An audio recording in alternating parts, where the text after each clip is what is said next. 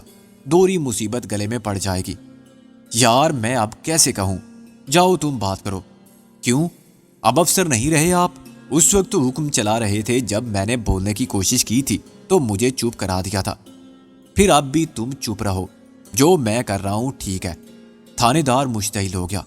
ماتحت کے تن سے اس کی خفت اور شرمندگی ایک دم غصے میں ڈل گئی. چلو اوئے اٹھاؤ اسے آرام سے اور پیچھے لٹاؤ. تھانے دار نے حکم دیا. میں نے حوالدار کو زیر لب گالی دیتے سنا. ایسے کم عقل اور کم ہمت افسر ہی مرواتے ہیں. دونوں سپاہیوں نے رامن کو یوں اٹھایا جیسے کارپوریشن والے گلی سے آوارہ کتے کی لاش اٹھاتے ہیں. میں نے فرنچ میں جین سے کہا تم جا کے دروازہ کھولو اور دیکھو کہ وہ دونوں سامنے نظر تو نہیں آ رہی ہیں. وہ سامان میں چھپی ہوئی ہیں. جین نے کہا لیکن ان کے ہاتھوں میں ریوالور ہیں. میں نے تشویش سے غالب کی طرف دیکھا اور اس نے آہستہ سے ساری لایا. دونوں سپاہیوں سے پہلے ہی وہ کاروان کا دروازہ کھولنے کے لیے آگے بڑھ گیا. ہاں بھائی ادھر لے آؤ آرام سے. اس نے کہا یہاں پر لیٹا دو. تشویش کی کوئی بات نہیں, سب ٹھیک ہے. یہ آخری بات بیک وقت سپاہیوں کو مخاطب کر کے بھی کہی گئی تھی اور گلوں اور نازوں سے بھی, ورنہ عین ممکن تھا کہ وہ اسباب کے ڈھیر سے چھپ کر دیکھتی رہیں اور پولیس کی شکل نظر آئے تو بلا وجہ انہیں ہینڈز اپ کرانے کے لیے اٹھ کھڑی ہوں. آخرکار پولیس والوں کی اسٹیشن وین ٹائپ جیپ لوٹ گئی اور ہمیں سکون کا سانس لینے کی مہلت ملی.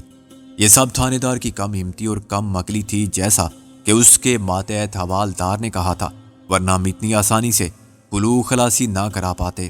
غالب نے کہا خیر سے بدھو گھر کو لوٹے. میں نے کہا مگر یار میرا دل مطمئن نہیں ہے. وہ حوالدار مجھے خطرناک لگتا ہے. بعد میں موقع ملا تو وہ اپنے شکوک کا صاف اظہار کرے گا اور ممکن اعلیٰ افسران کے سامنے بولنا شروع کر دے کہ تھانے دار صاحب ڈر گئے, ورنہ ان سب کو ساتھ لا کے تصدیق کی جا سکتی تھی کہ وہ جھوٹ بول رہے ہیں یا سچ. فرض کی ادائیگی میں بعض اوقات ناخوشگوار حالات بھی پیدا ہو جاتے ہیں. وہ سچے ہوتے تو ان سے معافی مانگی جا سکتی تھی. وہ اپنے افسر کی شکایت کرے گا؟ یار کتنا فرق ہے ایک حوالدار میں اور ایک پھول والے ASI میں. حوالدار بھی کوئی نیا نا تجربہ کار اور احمق نوجوان نہیں تھا. بہت جلد وہ بھی اس عہدے پر ہوگا. اس کی بات کو افسر بھی اہمیت دیتے ہوں گے, خصوصاً وہ افسر جو تھانے دار کی نااہلی کے ریکارڈ سے واقف ہوں گے. اس کا مطلب ہے ہمیں راستہ بدل لینا چاہیے. میں نے کہا اتنے بڑے کاروان کے ساتھ ہم گمنام راستوں پر بھی چھپ نہیں سکتے. پولیس چاہے تو ہیلی کاپٹر سے بھی دیکھ سکتی ہے. سفید اسٹیشن ویگن اور سفید کاروان جنگل میں صاف نظر آئیں گے.